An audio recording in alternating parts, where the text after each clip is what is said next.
ಹರೇ ಕೃಷ್ಣ ಕಥಾಶಕ್ತಿ ಚಾನಲ್ಗೆ ಸ್ವಾಗತ.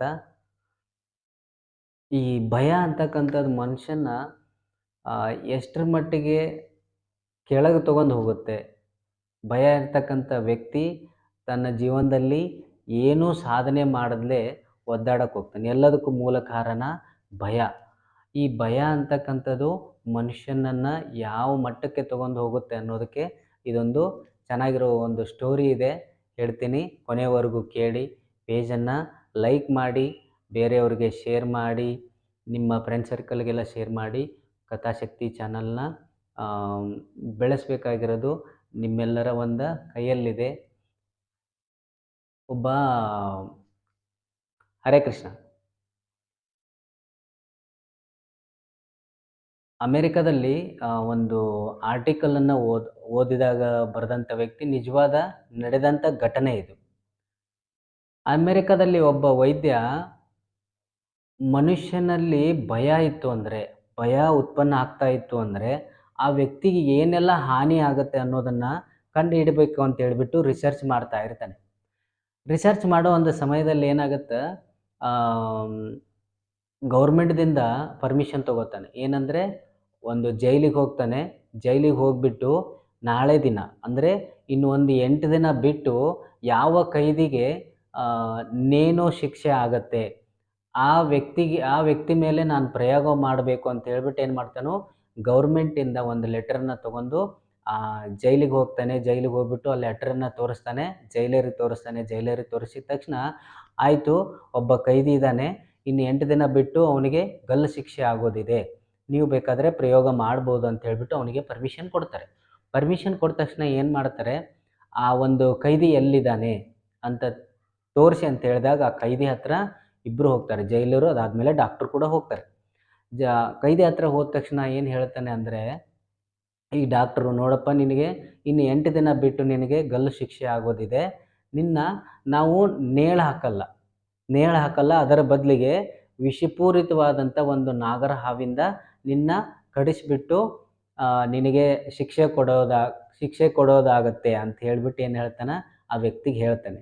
ಆ ವ್ಯಕ್ತಿ ಹೆಂಗೋ ಸಾಯೋದೇ ನಿಜ ಐತೆ, ಸರಿ ಆಯಿತು ಅಂತ ಹೇಳ್ಬಿಟ್ಟು ಏನು ಮಾಡ್ತಾನೆ, ಆಯಿತು ಒಪ್ಕೋತಾನೆ. ಆ ಕೈದಿನೂ ಕೂಡ ಒಪ್ಕೊಂಡ ತಕ್ಷಣ ಇಮ್ಮಿಡಿಯೇಟಾಗಿ ಏನು ಮಾಡ್ತಾರೆ, ಮಾರನೇ ದಿನ ಆ ಡಾಕ್ಟ್ರ್ ಬಂದುಬಿಟ್ಟು ಏನು ಮಾಡ್ತಾನೆ, ಒಂದು ದೊಡ್ಡದು ಡಬ್ಬಿಯಲ್ಲಿ ಒಂದು ವಿಷಪೂರಿತವಾದಂಥ ನಾಗರ ಹಾವನ್ನು ತೊಗೊಂಬಂದು ಆ ವ್ಯಕ್ತಿಗೆ ತೋರಿಸ್ತಾನೆ. ತೋರಿಸಿದ ಮೇಲೆ ಏನಾಗುತ್ತೆ, 8 ದಿನ ಆದಮೇಲೆ ಆ ವ್ಯಕ್ತಿ ಹತ್ರ ಬಂದುಬಿಟ್ಟು ಏನು ಮಾಡ್ತಾರೆ, ಡಾಕ್ಟ್ರು ಒಂದು ಚೇರ್ ಮೇಲೆ ಕೂಡಿಸ್ತಾರೆ. ಚೇರ್ ಮೇಲೆ ಕೂಡಿಸಿ ಕೈ ಕಾಲುಗಳನ್ನು ಕಟ್ತಾರೆ. ಅದಾದಮೇಲೆ ಕಣ್ಣಿಗೆ ಪಟ್ಟಿನೂ ಕೂಡ ಕಟ್ತಾರೆ, ಕಣ್ಣು ಕಾಣ್ದಂಗೆ. ಅದಾದಮೇಲೆ ಅದಕ್ಕಿಂತ ಮುಂಚೆ ಏನು ಮಾಡಿರ್ತಾರೆ ಅಂದರೆ, ಇದೇ ಹಾವಿಂದ ನಿನ್ನ ಕಡಿಸ್ತೀವಿ, ಇದೇ ಹಾವಿನಿಂದ ನಿನ್ನ ಕಡಿಸ್ಬಿಟ್ಟು ಶಿಕ್ಷೆ ಕೊಡ್ತೀವಿ ಅಂತ ಹೇಳಿ ತೋರಿಸ್ತಾರೆ. ಪದೇ ಪದೇ ತೋರಿಸ್ತಾ ಇರ್ತಾರೆ ಅವನಿಗೆ. ಆ ಟೈಮಲ್ಲಿ ಏನಾಗುತ್ತಂದರೆ, ಕಣ್ಣಿಗೆ ಪಟ್ಟಿ ಕಟ್ಟಿ ಏನು ಮಾಡ್ತಾನಂದ್ರೆ ಆ ಡಾಕ್ಟ್ರು 2 ಪಿನ್ನುಗಳನ್ನು, ಸೇಫ್ಟಿ ಪಿನ್ ಇರುತ್ತಲ್ಲ, ಆ 2 ಪಿನ್ನುಗಳಿಂದ ಏನು ಮಾಡ್ತಾನೆ, ಜೋರಾಗಿ ಆ ಕೈಗೆ ಚುಚ್ಚುತ್ತಾನೆ. ಯಾರು, ಡಾಕ್ಟ್ರು ಕೈಗೆ ಚುಚ್ತಾನೆ. ಚುಚ್ಚಿದ ತಕ್ಷಣ ವಿತಿನ್ 10 ನಿಮಿಷಲ್ಲಿ ಆ ವ್ಯಕ್ತಿ ಸಾಯ್ತಾನೆ, ಡೆತ್ ಆಗ್ತಾನೆ.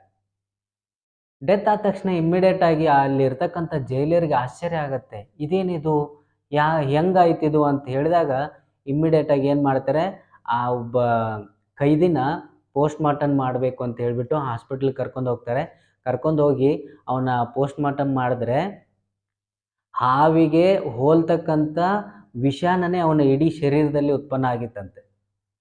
ಭಯದ ಮೂಲ ಕಾರಣ ಏನಿದೆ ನೋಡಿ. ಭಯ ಅಂತಕ್ಕಂಥದ್ದು ಇತ್ತು ಅಂತಂದರೆ ಈ ನಮ್ಮ ಶರೀರ ಒಂದು ಕೆಮಿಕಲ್ ಫ್ಯಾಕ್ಟ್ರಿ ಇದ್ದಂಗೆ. ಅಂದರೆ ಭಯ ಇತ್ತು ಅಂದರೆ ನಮ್ಮ ಒಳಗಡೆ ಏನೆಲ್ಲ ಕೆಮಿಕಲ್ ಹುಟ್ಕೊಳ್ಳುತ್ತೆ, ನಾವು ಅದನ್ನು ಅನ್ನೋದು ಈ ಒಂದು ಕಥೆಯ ಒಂದು ಉದ್ದೇಶ ನಾನು ಹೇಳ್ತಿರೋದು. ಏನಂದರೆ, ಭಯದಿಂದನೇ ಒಬ್ಬ ವ್ಯಕ್ತಿ ಮುಂದೆ ಹೋಗೋಕ್ಕಾಗಲ್ಲ. ಅದಾದಮೇಲೆ ತನ್ನ ಜೀವನದಲ್ಲಿ ಕೊರಗೋಕ್ಕೆ ಶುರು ಮಾಡ್ತಾನೆ, ಪ್ರಯತ್ನಗಳನ್ನು ಮಾಡಲ್ಲ.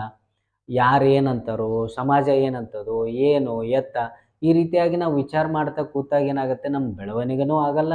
ಅದಾದಮೇಲೆ ನಮ್ಮಲ್ಲಿರ್ತಕ್ಕಂಥ ಒಂದು ಜ್ಞಾನನೂ ಕೂಡ ಹೊರಗಿನ ಪ್ರಪಂಚಕ್ಕೂ ಕೂಡ ಗೊತ್ತಾಗಲ್ಲ. ಅದಕ್ಕೋಸ್ಕರ ಭಯ ಅಂತಕ್ಕಂಥದ್ದು ನಮ್ಮಲ್ಲೇ ಇರೋದು. ಆ ಭಯನ ಹೇಗೆ ಹೋಗಲಾಡಿಸ್ಬೇಕು ಹೇಗೆ ಹೋಗಲಾಡಿಸ್ಬೇಕು ಅಂತಕ್ಕಂಥದ್ದನ್ನು ತಿಳ್ಕೊಂಡ್ರೆ ನಮ್ಮ ಜೀವನದಲ್ಲಿ ನಾವು ಕಂಪಲ್ಸರಿ ಮುಂದೆ ಬರ್ತೀವಿ ಅಂತಕ್ಕಂಥದ್ದು. ಓಕೆ. ಹರೇ ಕೃಷ್ಣ.